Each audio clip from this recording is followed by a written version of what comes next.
Brodes Media.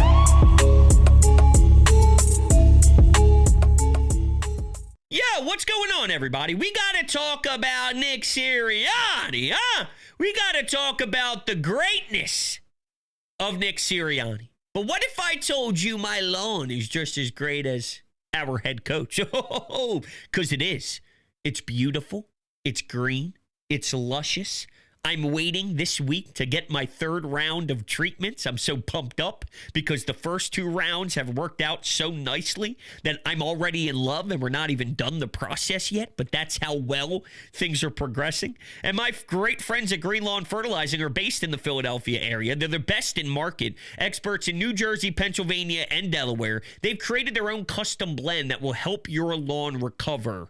Whew, and trust me, I needed it badly. I wasn't paying attention. I was an idiot. I was a dope. And the first round is so important that they are offering you 50% off your first two treatments.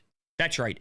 50% off your first two treatments. Do not be a fool. Make sure you take advantage of this offer right now by clicking the link down below in the description. It'll send you to their website. It'll tell them that Brodes sent you. And if you sign up there, 50% off your first two treatments. Make sure you get started today. Changed my life. Family, friends, neighbors, you name it. The amount of questions I get because people are falling in love with the way that my lawn is transitioning throughout these round of treatments. It's no joke. It's that pretty. Green Lawn Fertilizing. Make sure you check them out today. What is going on, everybody? Welcome on into Bleacher Report on this Tuesday evening. It is 6 o'clock. It is time to talk birds. And we actually heard from 4 people involved with the Eagles when it came to media availability. One A.J. Brown, one Jordan Mailata, the number 1 QB Jalen, and our newly extended head coach, Nick Sirianni. Now, I'm going to focus majority on Sirianni because what I like to do sometimes is really study answers to a deeper level. Not always. It's a case-by-case circumstance.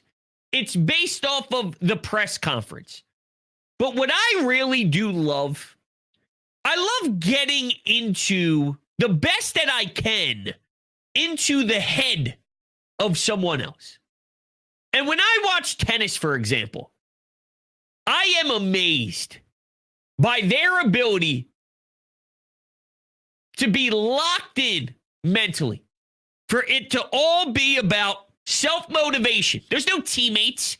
It's you versus the person on the other side of the net. It's you versus the other person on the side of the court. The internal conflict that happens throughout games, that happens throughout sets, it could be brutal. It could be a 3.5, 4-hour match.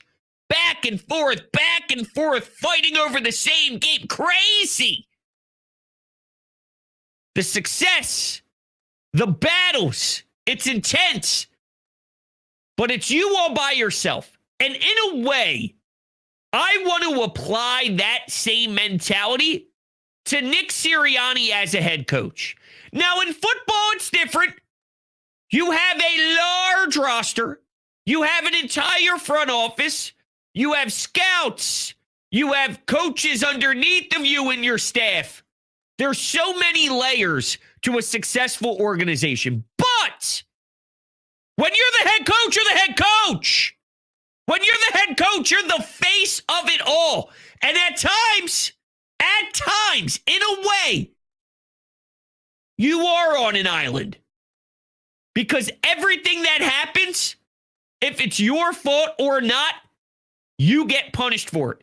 You get criticized for it. Now, the flip side, when things start to look great, when things start to look beautiful, when things start to fall in line, you get all the appreciation. But I'm so fascinated by that when you are the one that's under the pressure. So knowing that's where my thoughts are with some of these answers that he gave throughout his media availability, let's start to tackle my 4 takeaways from what he had to say. And he talked about how when he heads into a season and when he looks at his team and when he thinks about an upcoming journey, he prepares for bad times. He prepares for adversity. And that made me go, that's interesting. Because I would imagine that you head into an offseason thinking, I'm going to install my game plan. I'm going to put my best foot forward. I'm going to show my greatness. I'm going to put together a scheme that is going to win football games, and I can't wait to prove to everybody that I deserve this job. I deserve to be here. This is going to be wonderful. Wouldn't you think, from a very broad view, that's how a lot of these coaches, a lot of these athletes attack each season?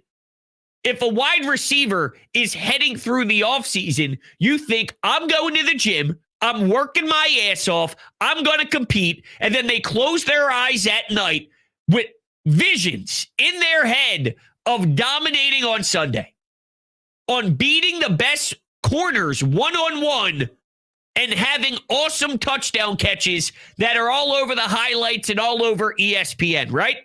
Of course, you always predict and you always project the great plays to happen and the awesome things to go down.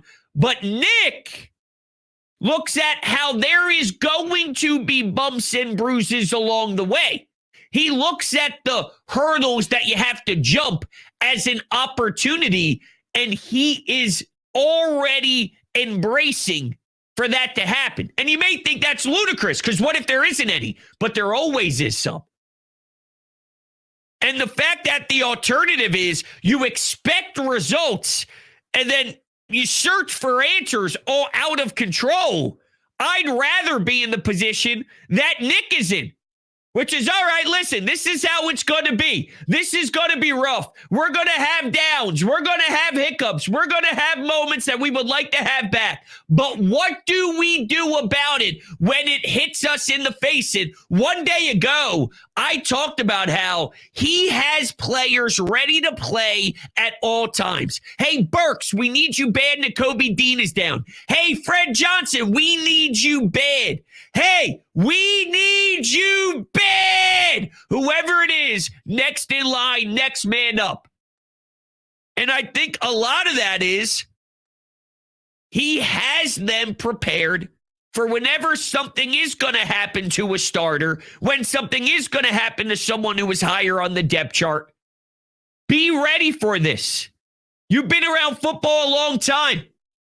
And that message that he preaches clearly hits the locker room. And I also love the fact that he also mentioned how he uses all this adversity that he is hit with as a positive to define who he is. He was asked about Super Bowl 59 and if he ever thought, I can boast, I can put my chest out knowing that I proved all the doubters and everybody calling for my job saying I'm not really supposed to be in this position. I don't deserve this opportunity. Nick is a clown. Do you ever feel validated that there's validity now to who you are? And he goes, no, you know what I get to do? I get to teach this to my kids.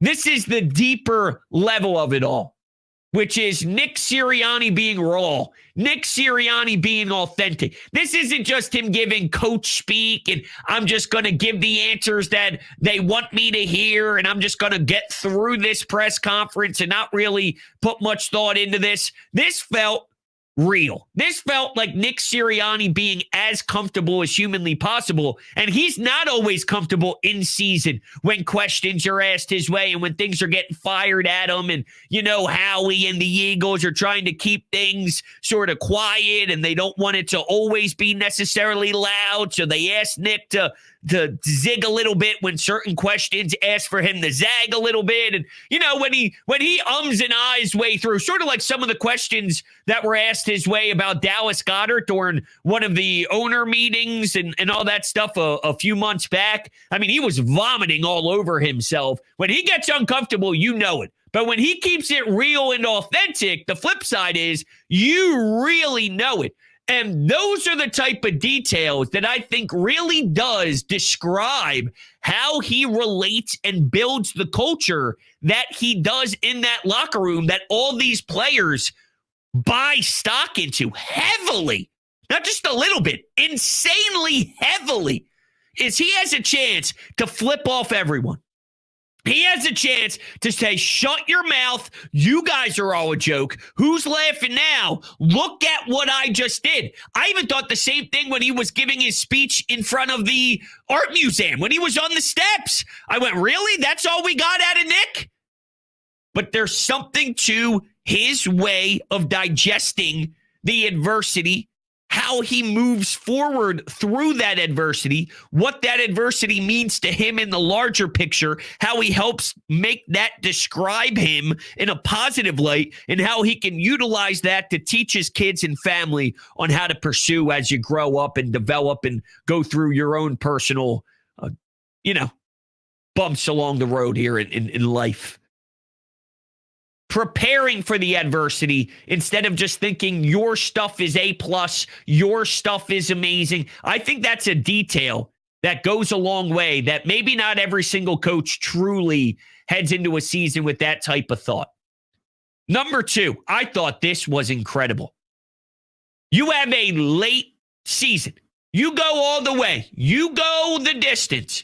Well, that means teams are getting ahead of you rest-wise. Teams are getting ahead of you with scheduled surgeries, and they're not as beat up, and maybe they don't even make the playoffs. So there's a handful of games that you had to play more. Oh, by the way, it's the toughest version of football. It ain't regular season anymore when guys are always already annihilated and feels like their body has been through the biggest grind ever. Now you add more intense version of those games and multiple of them. It's brutal. It's rough.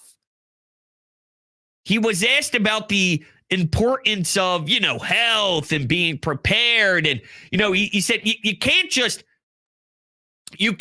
have guys be healthy, but then you don't actually have them situationally prepared, fundamentally prepared. And when you think about how their organization as a whole, dating back to the Super Bowl run that they lost against the Chiefs and all, and where they were health-wise this season, I've been giving a ton of credit to Howie Roseman, the medical staff, changes that were made behind the scenes, because I've seen this team stay as healthy as you possibly can ask in such a gruesome sport.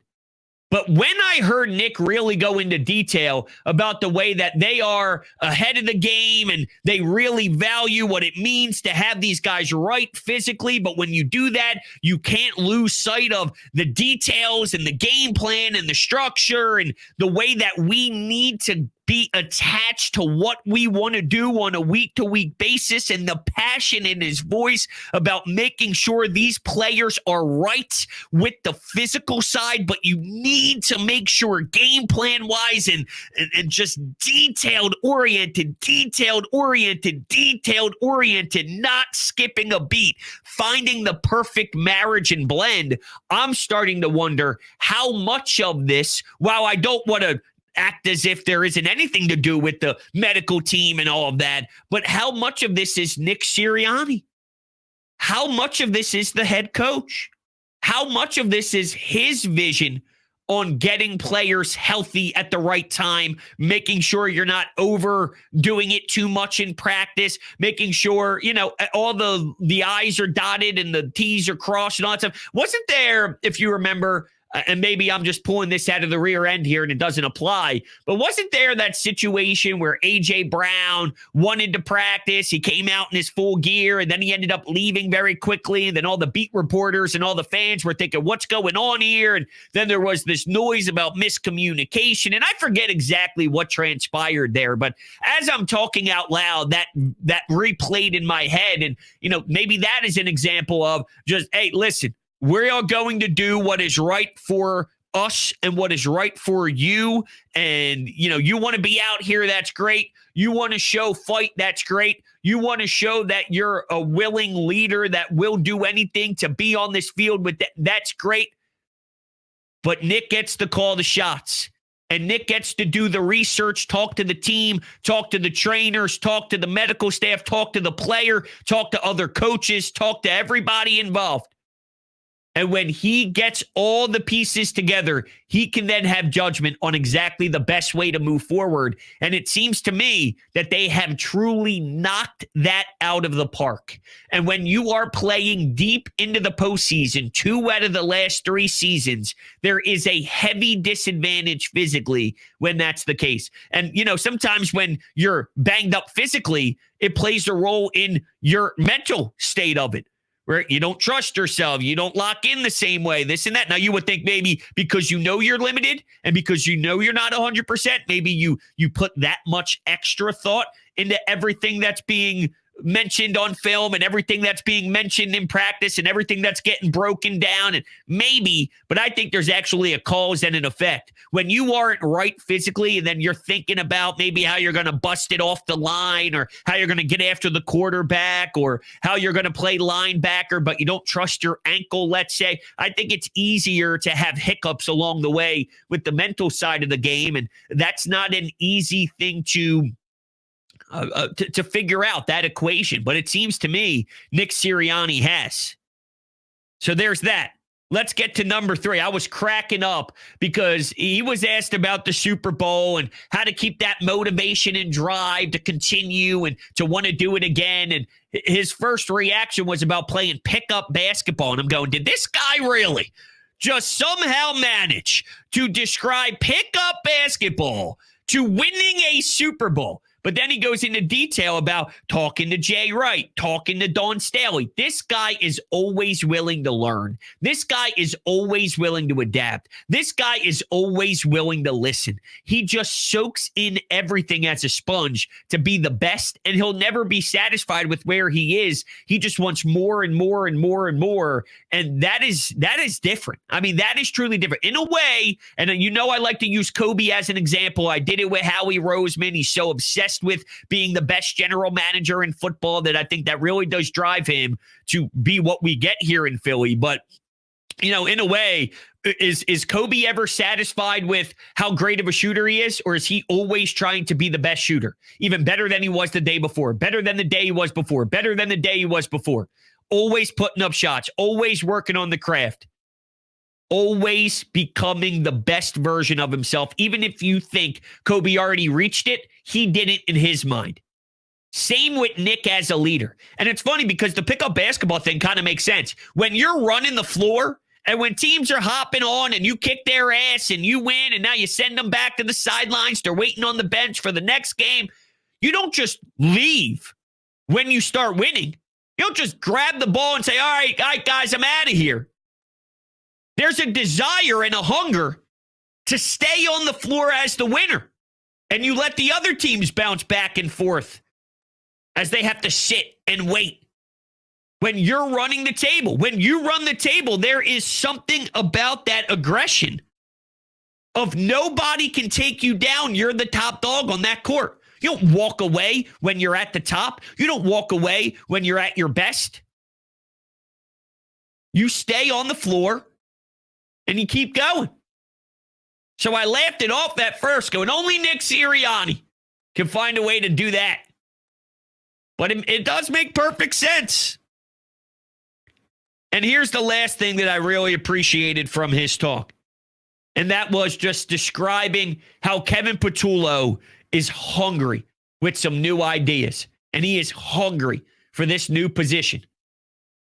He has been Nick Sirianni's right-hand man for a while. He's been there through the ups. He's been there through the downs. But now he gets the opportunity to really have the label as the right-hand man.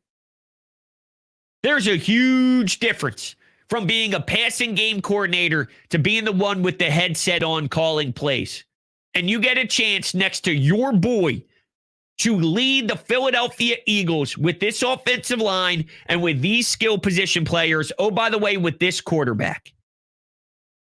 It's right there in front of you. And by the way, you know deep down that if you succeed at this job, the ultimate goal and the ultimate prize is at an arm's distance. I can't wait to see what this hunger looks like. Jalen expanded on it a bit as well. He said, Patullo has always played a pivotal role in what we've done. And he's saying now they are working on laying the foundation for this version of the offense. There needs to be things that are ironed out from last year. There's no doubt about it. Some of those first quarters were dreadful. Some of those scripted plays were not good enough. It took them a while to establish their identity. But now that they already have such great information and data on their identity, now the beginning of this season should be a bit different because you have that already in your back pocket and you know already where you didn't have those answers early last season. But you also don't have a veteran, experienced Kellen Moore being the ones to call the plays and having the feel of in-game moments. Patullo's been around, but he's never been it. But I'm excited to see this hunger and determined version, knowing that, let's be honest, Nick Sirianni, when working through the ranks and grinding and, getting to the next level and becoming the head coach, I'm sure if you hooked him up to a lie detector test, him and Kevin Patullo have been waiting for this exact moment. This is something that they once had marked on their calendar. We get an opportunity to be a head coach, offensive coordinator duo. Let's go kick some ass. Let's go dominate. Let's go show the NFL world what we are capable of doing. This has been a thought. This has been a dream. This has been something that they wanted to do since they linked up as a duo. So now, here it is. Here's that opportunity. And that adds a wrinkle of excitement for me compared to, just another name, if you will. Now, this doesn't surprise me whatsoever, and I think this is perfectly telling you exactly who Jalen Hurts is, so this is nothing new. But, quote, there's a desire to achieve more, and it's only intensified. What do you know? I love everything about the way that they have handled this offseason. I love everything that I've heard from a lot of these guys about the offseason and how they think they need to go about this. Knowing that going to back-to-back Super Bowls is extremely difficult and very rare. Knowing that winning back-to-back Super Bowls is even rarer than that. I think they're using that to motivate them. People don't think we can. Look at how hard your schedule is to start the year. Look at those first three games. Dallas, Kansas City, Rams. That's rough. Look at the Commanders late in the season. That's rough. These are the things that are being said. They don't have an experienced offensive coordinator. They can't do it. The NFC East is known to have so many different winners every single year. They can't find consistency with division winners. They can't do it. They lost so many names defensively. They can't do it. Who's playing on the outside of Quinyon Mitchell? They can't do it. The league is so desperate to try and stop them, and we'll get more into this tomorrow, I'm sure, as we'll get some new info. But the tush push, look at what they're doing to try and stop us. That's also pissing us off. You got Jalen talking about his experience with Michael Jordan and how he's been tied at the hip with the Jordan brand now and how much he's learned about that mentality. There's nothing better. There's nothing sweeter. There's nothing more amazing than knowing the people who are in place here for your football team is wired the way it needs to be if you are going to have serious success. And if you're going to do things that teams and organizations dream of doing, if you're going to be put up there as a New England Patriots run, not that many teams duplicate that, but, Pat Mahomes and Kansas City, and they're always there, and they're always fighting until the end, and maybe they're not 14-3. Maybe they're 11-5, and people doubt them the whole way. Then the playoffs begin. Then they dominate in the wild card round. They dominate in the divisional round. Here they are in an NFC championship game again, one game away from a Super Bowl. They advance.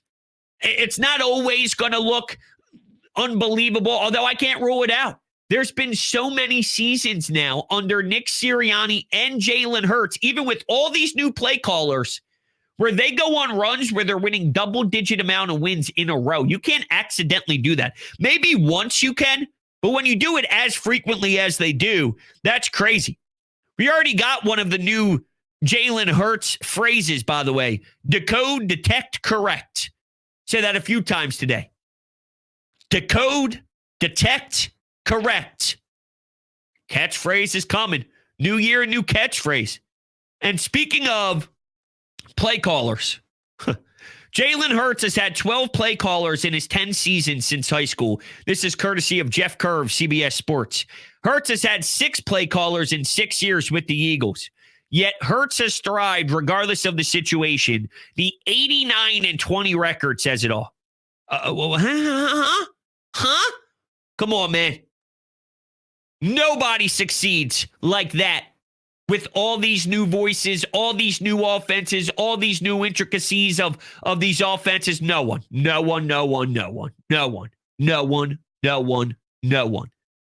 Jalen does. And Nick Sirianni also helps out with that too. I mean, that doesn't even feel real. Those numbers sound fake. But they're not. That's our quarterback. All right, so that's sort of what I learned today when listening to Nick Sirianni address the media. Not much from AJ, honestly. Not much from Jordan Mailata. For the most part, it was a lot about Nick for me personally with that tennis individual mentality. I find it fascinating, and a few things from Jalen, but that's pretty much what I took away from today's presser, which I didn't expect to get much out of it. May 20th, but I actually was pretty intrigued by it. So with that, that's going to do it. Thank you all so much for hanging out with me today on Bleacher. I will see you again tomorrow. Same place, same time, 6 Eastern, right here on Bleacher. I'll talk to you then. Go Birds!